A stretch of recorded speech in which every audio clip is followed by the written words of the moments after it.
Ya, assalamualaikum warahmatullahi wabarakatuh, sobat sekalian. Bertemu kembali dengan TMC Blog hari ini nih ya, hari Sabtu tanggal 9 Januari 2021 gitu ya. Dan memang kami tmcblog.com sendiri udah mendapatkan undangan untuk menghadiri satu acara virtual dari Astra Honda Motor hari Selasa esok ya, pekan depan. Hari Selasa itu artinya tanggal berapa ya, 10, 11, 12, tanggal 12 Januari 2021. Itu rencananya mereka akan merilis satu produk baru secara virtual gitu, sebelum beberapa hari berikutnya kita akan memiliki kesempatan untuk mencoba atau melakukan test ride.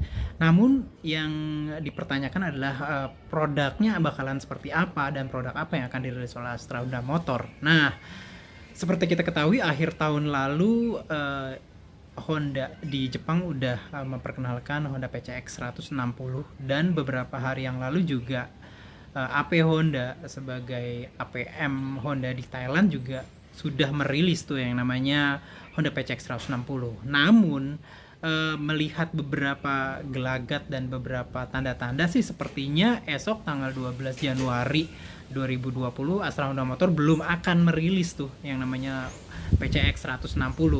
Nah, tapi ada satu hot product juga yang bakalan dirilis oleh mereka. Disinyalir atau kemungkinan besar produk yang akan dirilis oleh Astra Honda Motor di hari Selasa esok adalah di all new Honda CBR 150R. Ini menarik banget kabarnya nih, CBR 150R yang akan dirilis oleh AHM ini secara basic itu akan menjadi produk yang major change. Apa ya, nggak tahu kalau di dalam pabrikan tuh bilangnya tuh full model change. Jadi boleh dibilang hampir banyak banget yang diganti di Honda CBR Honda CBR 150R yang akan dirilis oleh AHM beberapa hari yang akan datang. Nah, jadi seperti itu teman-teman kalian. Jadi jika kita coba hitung gitu ya, CBR 150R itu mungkin sudah masuk ke generasi kelima gitu, kalau misalkan besok bener dirilis Honda CBR 150R. Seperti kita ketahui, generasi pertama CBR 150R itu hadir di Thailand dulu, masih produksi Thailand. AHM belum merilis ke sini, walaupun ada beberapa produk yang dihadirkan di Indonesia itu melalui jasa importir umum ya, CBR 150R yang karburator.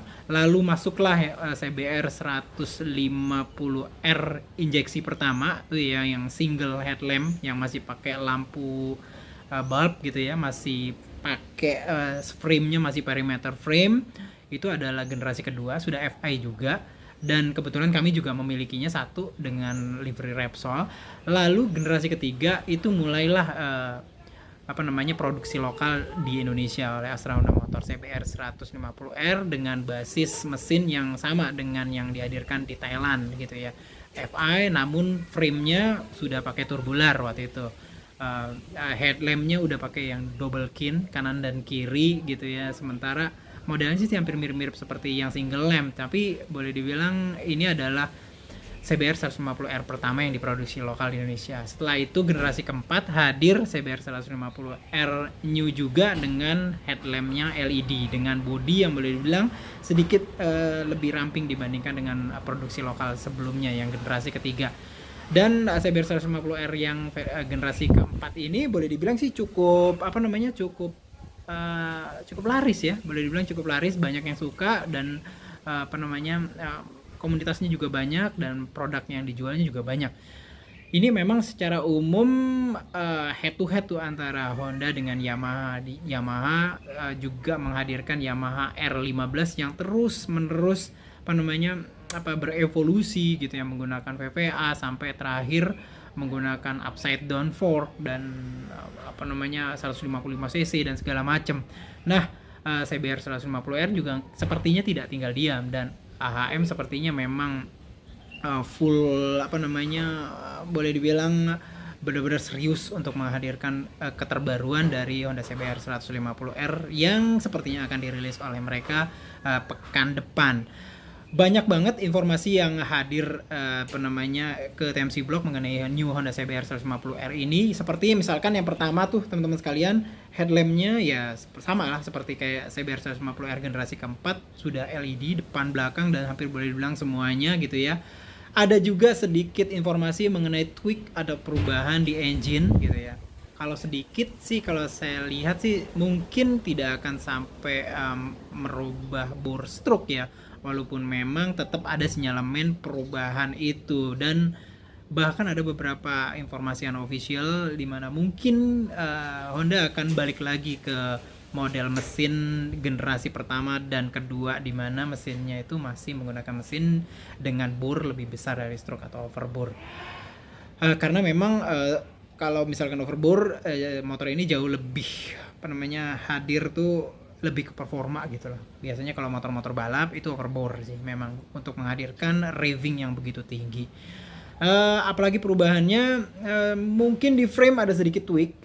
Kalau untuk balik ke perimeter frame kayaknya enggak, masih tetap tubular gitu ya. Bodywork pasti berubah, bodywork berubah, tangki berubah, fairing juga berubah, jok sedikit berubah. Kemungkinan semuanya akan hadir dimirip-miripkan dengan CBR 500R mungkin atau 650R gitu ya. Terus memang yang paling hadir signifikan dan memang jadi bahan pembicaraan adalah suspensi depannya yang sudah upside down fork gitu ya. Karena memang ini sebuah kebutuhan, karena memang di segmen ini Yamaha sudah duluan menghadirkan R15 dengan upside down fork dari Kayaba. Honda biasanya menggunakan vendor yang sama, Showa, di mana-mana biasanya begitu, sama seperti Kawasaki, dan sepertinya juga akan menggunakan upside down fork dari Showa. Cuma memang informasi last minute yang saya terima bahwa upside down fork yang akan dipakai Honda CBR 150 ini tidak akan biasa-biasa aja gitu loh, upside down fork biasa, tapi dia akan SFF gitu ya, Spirit Function Fork, sama seperti yang dipakai di Honda CBR 250R, dimana kalau Spirit Function Fork itu kan kalau forknya kan ada dua gitu ya, garpu dari suspensi depan dari Honda CBR 250R. Nah sama, dimana garpu atau fork sebelah kiri, fork sebelah kanan biasanya itu hanya fork biasa, sementara yang fork kirinya itu dia itu ada kayak fungsional reboundnya, terus ada dampingnya gitu ya. Walaupun memang rebound, damping, dan preload semuanya kemungkinan besar tidak akan bisa di setup kayak gitu teman-teman sekalian. Spirit Function Fork atau SFF, suspensi upside down forknya, dimana yang fork sebelah kanan hanya mekanisme spring biasa, sementara yang sebelah kiri ada mekanisme spring dicampur mekanisme compression dan juga rebound. Jadi spirit functionnya, jadi fungsinya tuh berubah antara kanan dan kiri. Namun sepertinya juga Astra Honda Motor tidak menyia-nyiakan kesempatan momen ini untuk lebih bikin motor ini lebih canggih gitu loh di suspensinya. Informasi ke saya tuh nggak tahu ya bener apa enggak, kita cek nanti Selasa. Selain Spirit Function Fork, suspensi yang akan dipakai di Honda CBR 150R yang baru nanti itu sudah mengaplikasikan Big Piston. Nah, kalau teman-teman sekalian arti Big Piston, Spirit Function Fork Big Piston atau SFFBP itu biasa dipakai dulu-dulu di Kawasaki di MotoGP-nya. RC21V juga pernah nggak ya? Nggak tahu deh. Kayaknya pernah sekali gitu ya.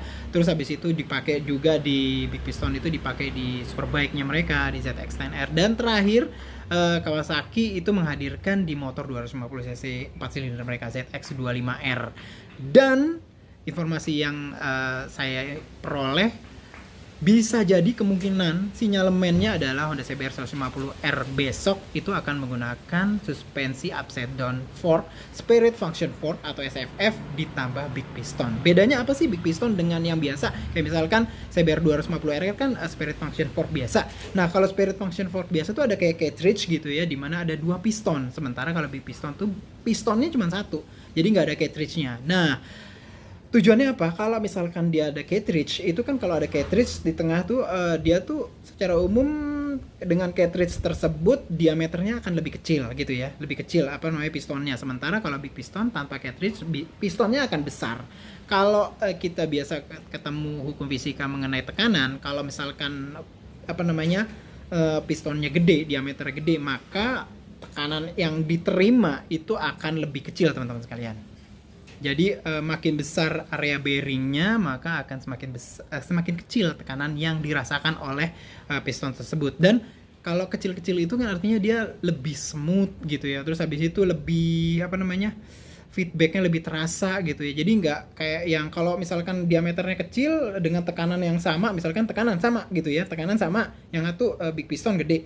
Kalau misalnya yang kecil tekanannya sama gitu ya, sama ini misalkan tekanannya tekanan berapa bar gitu ya, sini berapa bar tekanan suspensinya, karena dia kecil maka dia akan tekanannya akan lebih gede, jadi kesannya kayak yang cairan atau oli di dalam suspensi itu akan kayak tanda petik buru-buru untuk masuk ke orifice ke ke lubang-lubang dari piston tersebut. Sementara kalau pistonnya gede maka dia akan nggak buru-buru pada dasarnya, dia karena tekanannya nggak gitu besar yang diaplikasikan ke situ, jadi dia lebih smooth. Jadi pada dasarnya big piston akan menghadirkan performa yang lebih baik gitu ya, biasanya dalam feedback yang dihadirkan di suspensi depannya. Nah, jadi itu teman-teman sekalian. Bener apa enggak CBR 150R akan menghadirkan suspensi Spirit Function Fork big piston?